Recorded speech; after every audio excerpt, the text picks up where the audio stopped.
Assalamualaikum, salam literasi.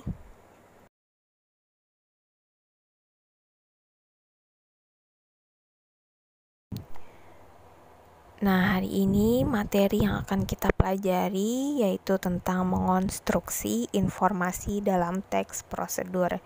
Nah, setelah mempelajari materi ini, kalian diharapkan mampu menunjukkan pernyataan-pernyataan umum dalam melakukan suatu kegiatan, serta menuliskan tahapan-tahapan sebagai prosedur melakukan sesuatu.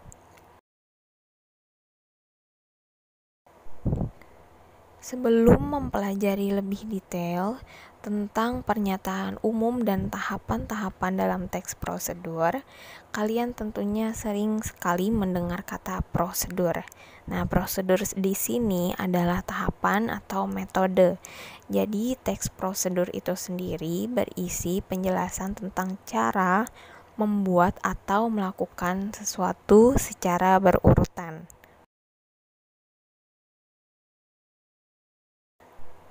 Seperti yang sudah dijelaskan sebelumnya, kalau teks prosedur itu berisi penjelasan tentang cara melakukan sesuatu atau membuat sesuatu, maka unsur teks prosedur yang harus ada itu adalah pernyataan umum dan tahapan-tahapan.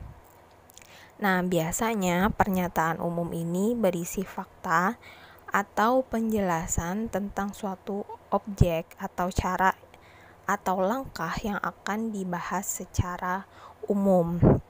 Kemudian yang kedua ada tahapan-tahapan. Nah, tahapan-tahapan ini biasanya berisi urutan atau rentetan yang sesuai dari awal sampai akhir tentang cara melakukan atau membuat sesuatu tersebut. Ini adalah contoh teks prosedur berjudul cara mematikan komputer. Nah, di mana di sini terdapat pernyataan umum dan juga langkah-langkahnya.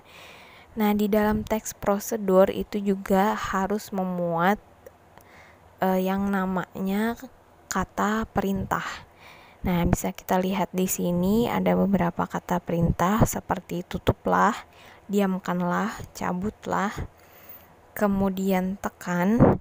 Nah, juga ada biasanya bahasa-bahasa teknis sesuai dengan tema atau objek yang sedang dibahas. Karena di sini yang dibahas adalah cara mematikan komputer.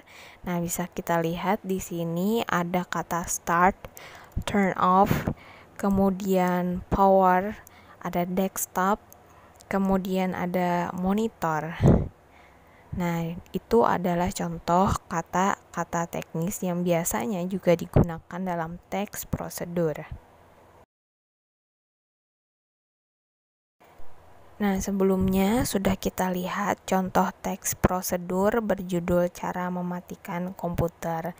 Nah, ini pembagian unsur-unsurnya, ada pernyataan umum dan juga tahapan-tahapan. Nah, pada contoh tadi, itu di paragraf pertama adalah pernyataan umum.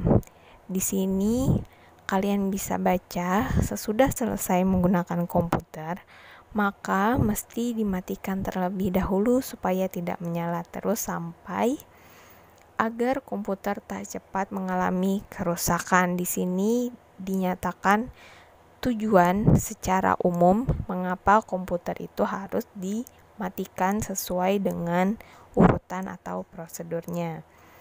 Nah, bisa kita lihat di sebelahnya itu adalah tahapan-tahapan yang benar dalam mematikan komputer. Mulai dari menutup seluruh aplikasi, kemudian menekan tombol start, kemudian menekan menu turn off, kemudian menekan tombol power monitor, dan menunggu beberapa saat hingga komputer itu mati, kemudian menekan tombol off di komputer tersebut dan mencabut kabel listrik. Jadi tidak langsung mencabut kabel listrik. Nah, itu adalah tahapan-tahapan yang benar dalam mematikan komputer. Nah, Terima kasih telah menonton video ini. Semoga bermanfaat. Assalamualaikum warahmatullahi wabarakatuh.